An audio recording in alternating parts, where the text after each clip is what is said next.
नमस्कार, आप सभी का स्वागत डीडी न्यूज पर। आपके साथ मैं हूं मुकुल शर्मा। इस वक्त की बड़ी और अहम खबरें आपके साथ साझा करेंगे, लेकिन सबसे पहले नजर डालते हैं हेडलाइंस पर। विकसित भारत के संकल्प के साथ आगे बढ़ रहा है देश। 17वां लोक सेवा दिवस के अवसर पर प्रधानमंत्री ने कहा, हर सेक्टर में भारत को लहराना है परचम। सरकार और नागरिकों के बीच की दूरी समाप्त करने को बताया सफलता का मूल मंत्र।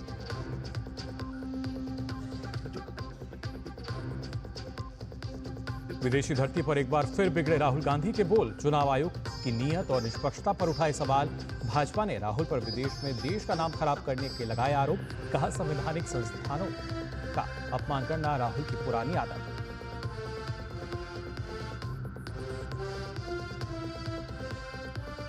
भाजपा प्रदेश अध्यक्ष सुकांत मजूमदार पहुंचे मुर्शिदाबाद। पीड़ित लोगों से की मुलाकात। ममता सरकार पर तुष्टीकरण का लगाया आरोप। सुप्रीम कोर्ट में दायर याचिकाओं को याचिकाकर्ताओं ने लिया वापस।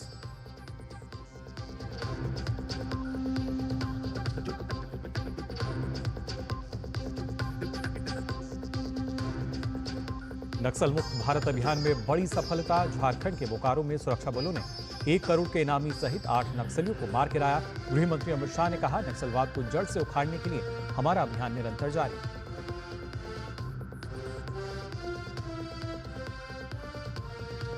और 88 साल की उम्र में पॉप फ्रांसिस का हुआ निधन। वेटिकन सिटी ने वीडियो जारी करके दी जानकारी।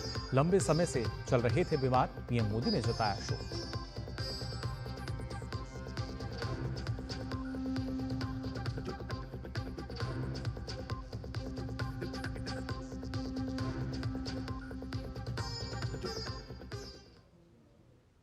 और आइए अब खबरें देखते हैं विस्तार से। प्रधानमंत्री नरेंद्र मोदी ने 7वें लोक सेवा दिवस के अवसर पर लोक सेवकों को संबोधित किया। उन्होंने लोक प्रशासन में उत्कृष्टता के लिए प्रधानमंत्री पुरस्कार भी प्रदान किए।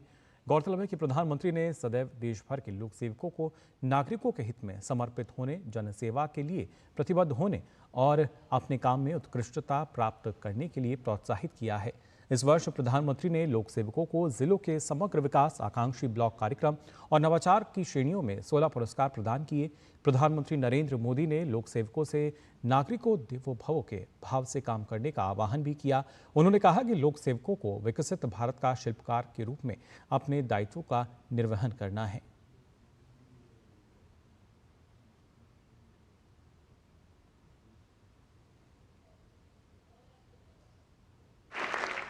संवेदनशील रहिए, गरीब की आवाज सुनिए, गरीब की तकलीफ समझिए, उनका समाधान करना अपनी प्राथमिकता बनाइए। जैसे अतिथि देवो भव होता है, वैसे ही नागरिक देवो भव इस मंत्र को लेकर के हमें चलना है। आपको सिर्फ भारत के सिविल सर्वेंट्स के रूप में ही नहीं, विकसित भारत के शिल्पकार के रूप में अपने दायित्व के लिए तैयार करना है। वो एक वक्त था, आप सिविल सर्वेंट बने, सिविल सर्वेंट के रूप में आगे बढ़े और आज भी सिविल सर्वेंट के रूप में सेवा कर रहे हैं। लेकिन अब वक्त बदल चुका है साथियों। मैं जिस रूप में आने वाले भारत को देख रहा हूं, जिन सपनों को मैं हिंदुस्तान के 140 करोड़ देशवासियों की आंखों में देख रहा हूं, और इसलिए मैं अब कह रहा हूं कि आप सिर्फ सिविल सर्वेंट नहीं हैं, आप नए भारत के शिल्पकार हैं।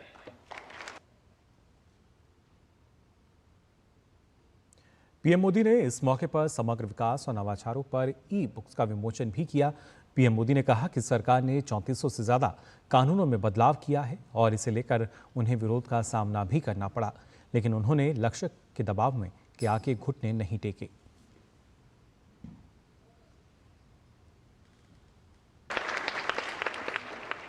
हमने 3400 से ज्यादा लीगल प्रोविजंस को भी डीक्रिमिनलाइज कर दिया है। मुझे याद है, जब हम कंप्लायंसेस का बर्डन कम करने के लिए काम कर रहे थे, जब व्यापार कारोबार के दौरान होने वाली कुछ गलतियों को डीक्रिमिनलाइज कर रहे थे तो मेरे लिए आश्चर्य था, कुछ कोने में विरोध के स्वर भी उठा करते थे। कई लोग कहते थे आज तक नहीं हुआ, आप क्यों कर रहे हैं, चलता है चलने दो, इससे आपको क्या फर्क पड़ता है, कंप्लायंस करने दीजिए, आप क्यों अपना काम खुद बढ़ा रहे हैं। चारों तरफ से चर्चाएं चलती थी, दबाव आते थे, लेकिन जिस लक्ष्य को प्राप्त करना था उस लक्ष्य का दबाव इन दबावों से ज्यादा था। और इसलिए हम दबावों से दबे नहीं, हम लक्ष्य के लिए चल पड़े। हम पुरानी लीक पकड़कर चलेंगे तो हमें नए परिणाम मिलना मुश्किल है। जब हम कुछ अलग करेंगे और तभी तो अलग परिणाम भी मिलेंगे। प्रधानमंत्री नरेंद्र मोदी ने पुरस्कृत लोक सेवा अधिकारियों के साथ संवाद किया। उन्होंने खासतौर से पीएम मोदी के साथ अपने अनुभवों को साझा किया और उनसे जरूरी दिशा निर्देश भी प्राप्त किए।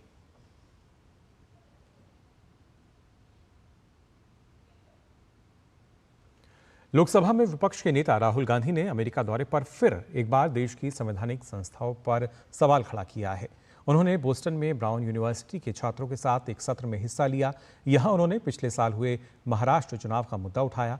उन्होंने देश की चुनाव प्रणाली और निर्वाचन आयोग की मंशा को कटघरे में खड़ा किया। राहुल गांधी ने चुनाव आयोग की निष्पक्षता पर भी सवाल उठाते हुए कहा कि हमारे लिए ये बिल्कुल स्पष्ट है कि चुनाव आयोग ने समझौता कर लिया है और ये बिल्कुल साफ है कि सिस्टम में कुछ गड़बड़ है।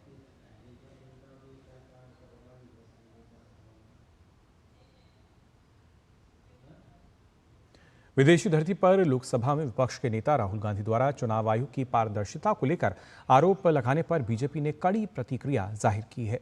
बीजेपी ने प्रेस वार्ता कर राहुल गांधी पर आरोप लगाते हुए कहा कि राहुल गांधी ने अमेरिका में भारत का अपमान किया है। राहुल गांधी विदेशी भूमि में जाकर वही करते हैं जो वो कई दशकों से करते आ रहे हैं, भारत की बेइज्जती और भारत का अपमान। अमेरिका में राहुल गांधी ने भारत का अपमान किया है। ये कोई नई बात नहीं है, पहली बात नहीं है, ये एक सुर्खी है आज की। संबित पात्रा ने कहा कि राहुल गांधी याद रखें कि उन्होंने डकैती की है। उन्होंने कहा कि नेशनल हेराल्ड का केस डकैती का केस है। विदेश में जाकर आप हिंदुस्तान के लोकतंत्र पर सवाल उठाते हैं, जिस थाली में खाते हैं उस पर छेद करेंगे तो आप देशद्रोही कहलाएंगे। नेशनल हेराल्ड का केस चोरी का केस नहीं है, डकैती का केस है। 5,000 करोड़ की प्रॉपर्टी का मात्र 50 लाख रुपए देकर और 440 करोड़ रुपए का इनकम टैक्स गबन करके उसे चोरी और भ्रष्टाचारी नहीं कहते हैं, वो डकैती होती है। मां बेटे ने डकैती की है और डकैती करने के बाद इनकी इतनी हिम्मत है कि विदेश की भूमि में जाकर आप हिंदुस्तान के लोकतंत्र के ऊपर उंगली उठाते हैं।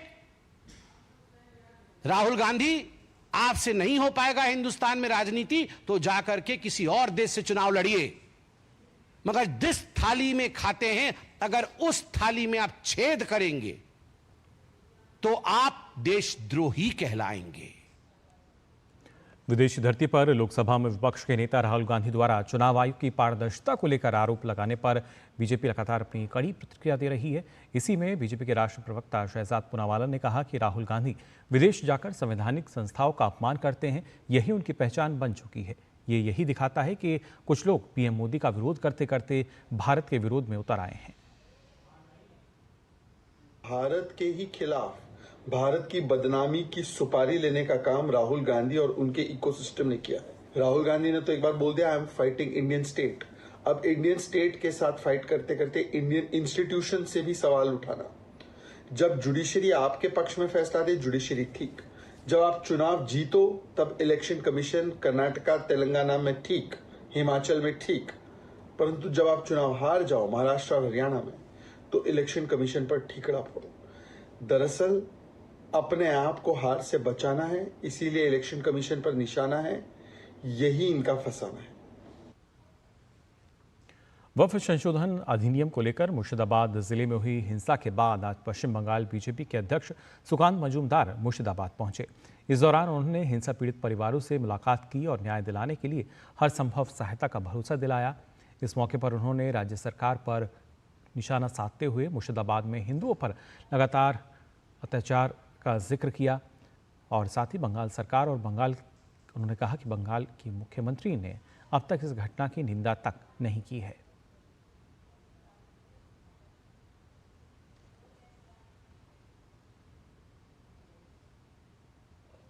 एनालाइज किया गया, देव देवियों की मूर्ति जो थी उस मूर्ति को तोड़ा गया और उस मूर्ति को अपमानित भी किया गया।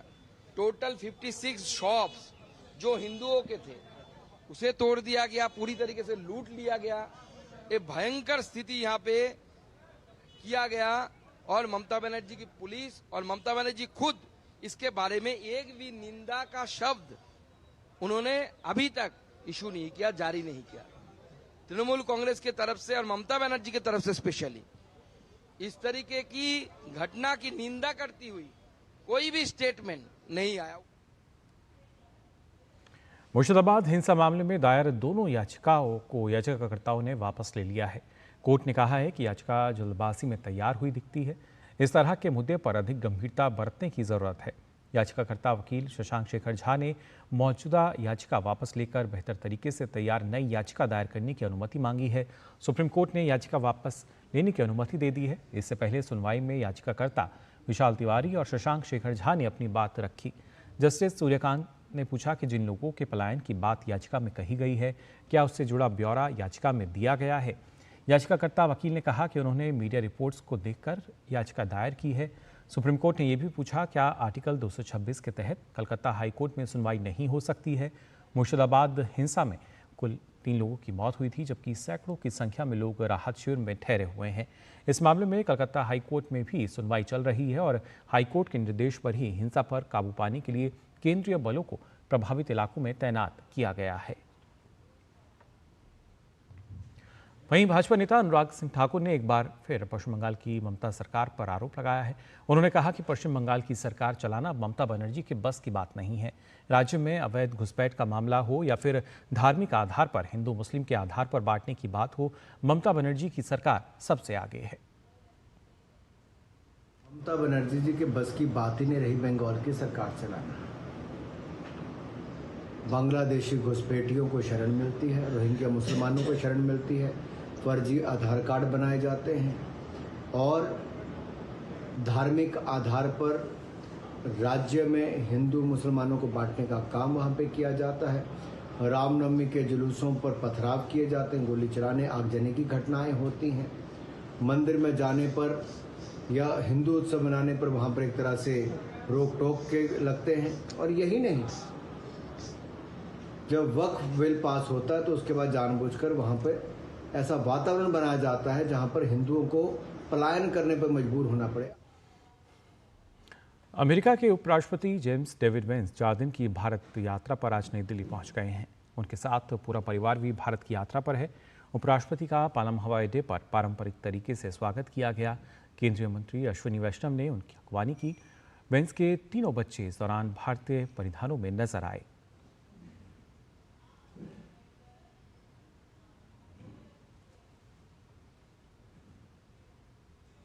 अमेरिका के उपराष्ट्रपति जेडी वेंस को भारत पहुंचने पर गार्ड ऑफ ऑनर दिया गया। आज पहले दिन वेंस की प्रधानमंत्री नरेंद्र मोदी से मुलाकात होगी। वेंस के साथ अमेरिकी प्रशासन के कुछ अधिकारी भी हैं। दोनों देशों के बीच आपसी संबंधों को और गहरा करने के तरीकों पर चर्चा किए जाने की उम्मीद है। इस मुलाकात में भारत अमेरिकी द्विपक्षीय व्यापार समझौते को जल्द अंतिम रूप देने और दोनों देशों के बीच संबंधों को मजबूत करने के तरीकों पर चर्चा की जा सकती है। अमेरिका रवाना होने से पहले वेंस अपने परिवार के साथ जयपुर और आगरा भी जाएंगे।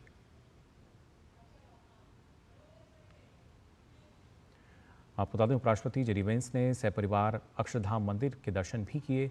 अमेरिकी उपराष्ट्रपति अक्षरधाम में करीब 55 मिनट रहे। उपराष्ट्रपति ने भगवान स्वामीनारायण के चरणविंद के साथ अपनी यात्रा की शुरुआत की। इसके बाद उन्होंने भारत उपवन का दौरा किया। इस मौके पर उपराष्ट्रपति का पूरा परिवार साथ में था। अक्षरधाम मंदिर की प्रवक्ता राधिका शुक्ला ने कहा कि उनका अनुभव अविस्मरणीय था। भगवान स्वामीनारायण के चरणारविंद के साथ उन्होंने यात्रा का आरंभ किया। आगे बढ़ते उन्होंने भारत उपवन के दर्शन किए। गार्डन देख के उन लोगों को बहुत ही अच्छा लगा। आगे जाके उन्होंने गजेंद्र पीठ का दर्शन देखा। वहाँ पे गजेंद्र पीठ करके बहुत ही अच्छा एक हाथी की परिक्रमा बनाई है, जहाँ पे 3 डिफरेंट एलिमेंट के साथ वहाँ पे रखा गया है, elephant with nature, elephant with divine और एलिफेंट विथ ह्यूमन। तो वो नक्काशी देख के वो बहुत ही अभिभूत हो गए। फिर ऊपर गए वो गर्भगृह में भगवान स्वामीनारायण की मूर्ति ऐसे मनोहर दर्शन करके उन्होंने वहाँ पे विश्व शांति के लिए और सभी के बीच में सुहृद भाव और संवादिता बनी रहे, उसके लिए उन्होंने प्रार्थना की। अक्षरधाम की ये जो मुलाकात उनकी रही तो वो यादगार बनी रहे, उसके लिए उनको एक स्मृति भेंट भी दी गई थी, ताकि अविस्मरणीय ये उनकी जो याद है वो हमेशा बनी रहे। वहीं झारखंड के बोकारो में सुरक्षा बलों को नक्सल के खिलाफ लड़ाई में एक बड़ी सफलता हासिल हुई है। सुरक्षा बलों ने मुठभेड़ में 8 नक्सलियों को ढेर कर दिया है। मारे गए नक्सलियों में से एक की शिनाख्त भाकपा माओवादी संगठन के central committee member Prayag Manjhi के रूप में हुई है। उस पर राज्य सरकार ने 1 करोड़ का इनाम रखा था। उसे नक्सली संगठन में विवेक के नाम से जाना जाता था।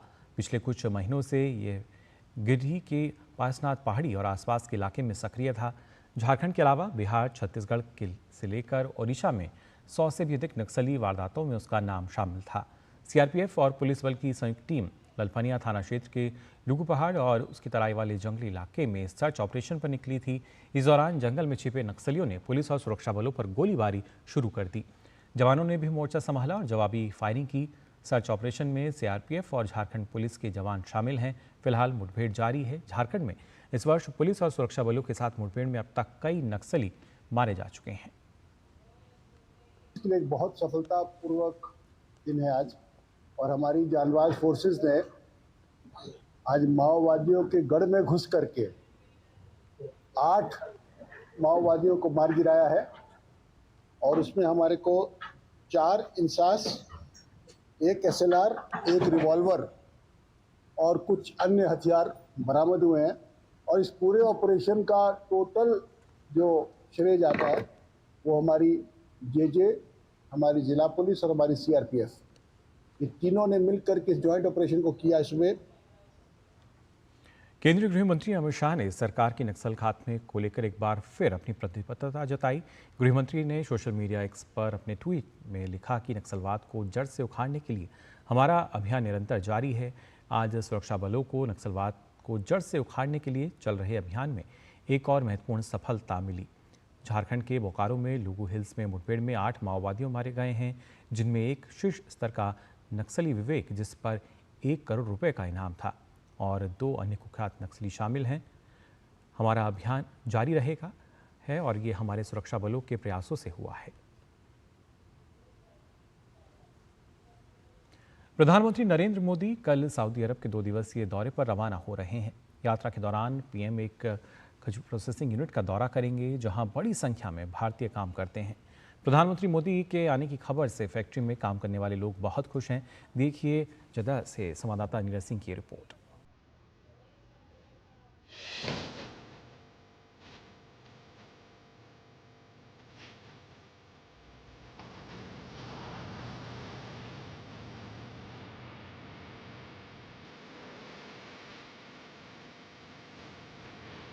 सऊदी अरब और बात खजूर की ना की जाए तो यात्रा भी अधूरी रहती है और कहानी भी अधूरी रहती है।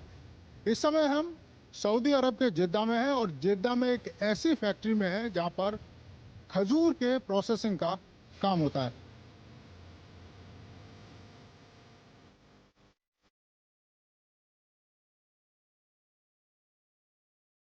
प्रधानमंत्री नरेंद्र मोदी जिद्दा में इस फैक्ट्री में विजिट करने वाले हैं, और इस फैक्ट्री में जो भारतीय कामगार हैं, इसके अलावा सऊदी अरब के अलग अलग हिस्सों से भी लोग यहाँ पर काम करते हैं, तो भारतीय लोगों से मुलाकात भी करेंगे। सलमान इस समय हमारे साथ हैं, जो ओनर है। सलमान, ये कितने ऑनर की बात है कि इंडियन प्राइम मिनिस्टर जिद्दा आ रहे हैं, और जिद्दा में आप खुद भारतीय हैं और इस फैक्ट्री के ऑनर भी हैं, इतनी बड़ी संख्या में लोग भी यहाँ काम करते हैं, तो कितने ऑनर की बात है ये तो बहुत ऑनर की बात है। अभी इंडिया में 140 करोड़ आदमी रहते हैं, उसमें से इधर हम लोग 100 या 150 आदमी को मौका मिलेगा उनको देखने का, मिलने का। आदमी की once in a lifetime opportunity है। आदमी भी काफ़ी एक्साइटेड है, काफ़ी खुश है।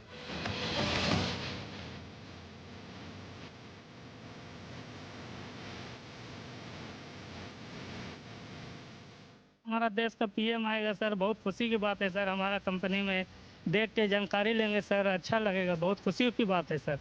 हमारा देश का पीएम है, गौरव है सर। प्रधानमंत्री जब विदेशों में जाते हैं, खासतौर से जो भारतीय लोग हैं उनसे इंटरेक्ट भी करते हैं, इंटरेक्शन भी करते हैं। प्रधानमंत्री का आना, भारतीय लोगों से मिलना, ये कैसा मतलब फील आता है? पिछले 8-10 सालों में आप देखें कि किस तरह का आपको चेंजेस दिखाई दिया, और खासतौर से एक प्रधानमंत्री जब अपने लोगों के बीच में जाता है। ये आप किसी भी, खास करके ब्लू कॉलर लेबर को, आप किसी को भी पूछ लेंगे आप कैसे हो, आपको सही ट्रीट कर रहे हैं, उसको एक अप्रिसिएशन, एक ताकत आती है कि कोई पूछ रहा है हमें, हमारी कीमत है। और ये पहले कभी हुआ नहीं हिस्ट्री में। अभी आप ये देखें कि खजूर के अगर हम काम की बात करें, कारोबार की बात करें, तो ज़्यादातर सऊदी अरब के लोगों के हाथ में रहता था। आपको कैसा लगता है कि एज ए इंडियन, मतलब आप खजूर के उत्पादन से लेकर और उसके एक्सपोर्ट करने में भी आप खुद अकेले हैंडल करते हैं? अभी सऊदी में सबसे बड़े एक्सपोर्टर, सबसे बड़ी कंपनी हम लोग की है। और हाँ, ये तो आप जो बात कहें काफ़ी चेंज हो गया है। पहले सऊदी लोग सही होता था, अभी फॉरेनर्स कर रहे हैं। और सऊदी ने हम लोग का भी फर्स्ट फार्म ओनर सऊदी में भी हम लोग हैं। तो और सबसे largest fresh water fish farm भी हम लोग का ये सऊदी में है। तो काफ़ी इधर सऊदी में चेंजेस आ चुके हैं। आज जो भी हो रहा है सऊदी का, जो भी विजन 2030 चल रहा है, जो भी लोग एक्सपोर्ट, वो पीएम सर के सपोर्ट के बगैर होता ही नहीं। इंडिया ने जो रास्ता खोला है सऊदी के साथ, काम, जो ट्रेड रिलेशंस डेवलप किए, उसके बगैर तो हो ही नहीं पाता। तो ये सब अभी पीएम सर के आने से ही हुआ है। प्रधानमंत्री नरेंद्र मोदी जिद्दा में इस खजूर फैक्ट्री है, यहाँ पर पहुँचेंगे, वर्करों के बीच में संवाद करेंगे, उनके अनुभवों को सुनेंगे। और सलमान ने खुद बताया कि ये एक चेंज है कि पहले खाड़ी देशों में, सऊदी अरब में भारतीय लोग जाते थे, काम के सिलसिले में जाते थे, लेकिन अब भारतीय सऊदी अरब में फैक्ट्रियाँ खोल रहे हैं, सऊदी अरब आने वाले भारतीयों को रोज़गार दे रहे हैं, और सऊदी अरब के लोगों को भी रोज़गार देकर यहाँ की अर्थव्यवस्था में योगदान दे रहे हैं। और यही विज़न प्रधानमंत्री नरेंद्र मोदी का भी है। कैमरामैन जयशंकर के साथ नीरज सिंह, डीडी न्यूज़, जिद्दा, सऊदी अरब। पोप फ्रांसिस का वेटिकन सिटी में निधन हो गया है। वे लंबे वक्त से बीमार चल रहे थे। निमोनिया की शिकायत के बाद पोप फ्रांसिस पिछले दिनों अस्पताल में भर्ती हुए थे। पोप फ्रांसिस की मौत की खबर वेटिकन सिटी से दी गई है। वेटिकन के कैमरलेंगो कार्डिनल केविन फेरल ने घोषणा की कि पोप फ्रांसिस का सोमवार सुबह निधन हो गया। पोप फ्रांसिस 88 साल के थे। उनकी मौत की खबर के बाद पूरी दुनिया के 1.4 अरब कैथोलिक शोक में डूब गए हैं।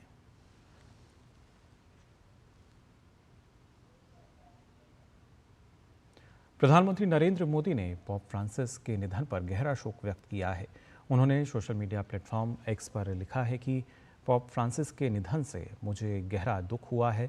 इस शोक और स्मरण की घड़ी में दुनिया भर के कैथोलिक समुदाय के प्रति मेरी हार्दिक संवेदनाएं। पोप फ्रांसिस को दुनिया भर के लाखों लोग हमेशा करुणा, विनम्रता और आध्यात्मिक साहस के प्रतीक के रूप में याद रखेंगे। उन्होंने बहुत कम उम्र में ही प्रभु यीशु मसीह के आदर्शों को साकार करने के लिए स्वयं को समर्पित कर दिया था। उन्होंने गरीबों और वंचितों की निस्वार्थ सेवा की। जो पीड़ा में थे उनके लिए उन्होंने आशा की एक किरण जगाई। मैं उनके साथ हुई अपनी मुलाकातों को स्नेहपूर्वक याद करता हूं और उनके समावेशी तथा समग्र विकास के संकल्प से अत्यंत प्रेरित हुआ था। उनके भारत के लोगों के प्रति उनके स्नेह सदैव हमारे दिलों में अमूल्य रहेगा। परमात्मा उनकी आत्मा को अपने चरणों में शांति प्रदान करें। 88 वर्षीय रोमन कैथोलिक चर्च के प्रमुख पोप फ्रांसिस रोम के जेमेली अस्पताल में भर्ती थे। वे फेफड़े के जटिल संक्रमण से पीड़ित थे। पोप के निधन से दुनिया के कैथोलिक ईसाइयों में शोक की लहर है। Pope पोप फ्रांसिस का जन्म 17 दिसंबर 1936 को ब्यूनस आयर्स में जॉर्ज मारियो बर्गोलियो के रूप में हुआ था। वह रोमन कैथोलिक चर्च के 266वें पोप बने। वह लैटिन अमेरिका के पहले पोप और पहले जेसुइट पोप थे, जो कि रोमन कैथोलिक धार्मिक पुरुषों का एक समाज था। वे अपनी विनम्रता, सामाजिक न्याय के प्रति समर्पण और चर्च में सुधार के प्रयासों के लिए जाने जाते हैं। पोप फ्रांसिस ने वैश्विक मंच पर महत्वपूर्ण प्रभाव डाला। जॉर्ज मारियो बर्गोलियो का जन्म इतालवी प्रवासियों के एक मध्यम वर्गीय परिवार में हुआ था। उन्होंने एक रासायनिक तकनीशियन के रूप में अपने करियर की शुरुआत की, लेकिन बाद में पादरी बनने की प्रेरणा के कारण उन्होंने 1958 में जेसुइट संप्रदाय में प्रवेश किया और अपनी औपचारिक धार्मिक शिक्षा शुरू की। उन्होंने मानविकी का अध्ययन किया, ब्यूनस आयर्स में दर्शन शास्त्र में उपाधि हासिल की। उन्होंने हाई स्कूल स्तर पर साहित्य और मनोविज्ञान भी पढ़ाया। उन्होंने 1973 में जेसुइट के रूप में अपनी अंतिम प्रतिज्ञा ली और अर्जेंटीना जेसुइट प्रांत के सुपीरियर के रूप में काम किया। इस दौरान वह शिक्षा और आध्यात्मिक नेतृत्व से गहराई से जुड़े रहे और ईसाई मूल्यों और सामाजिक न्याय को बढ़ावा देते रहे। बाद में बर्गोलियो को ब्यूनस आयर्स का सहायक बिशप नियुक्त किया गया और 1998 में ब्यूनस आयर्स का आर्क बिशप बनाया गया। 2001 में उन्हें कार्डिनल का पद प्रदान किया गया। आर्क बिशप के रूप में उन्होंने गरीबों और हाशिए पर पड़े लोगों के उत्थान के लिए काम किया। 13 मार्च 2013 को बर्गोलियो को पोप चुना गया और उन्होंने असीसी के संत फ्रांसिस के सम्मान में अपना नाम फ्रांसिस रख लिया, जिन्हें गरीबों के प्रति सेवा के लिए जाना जाता है। उनके पोप काल की पहचान विनम्रता, सामाजिक न्याय और पर्यावरण संरक्षण के प्रति प्रतिबद्धता से रही है। पोप फ्रांसिस ने लगातार गरीबों और प्रवासियों के अधिकारों की वकालत की और उनके साथ खड़े रहने के चर्च के कर्तव्य पर जोर दिया। उन्होंने वेटिकन के भीतर महत्वपूर्ण आंतरिक सुधारों को लागू किया और जलवायु परिवर्तन और अंतर धार्मिक संवाद सहित विभिन्न वैश्विक मुद्दों पर जोर दिया। Bureau report, DD news. तो फिलहाल के लिए इस बुलेटिन में बस इतना ही, लेकिन देश और दुनिया की तमाम खबरों के लिए आप देखते रहिए डीडी न्यूज़। मुझे दीजिए अनुमति। नमस्कार।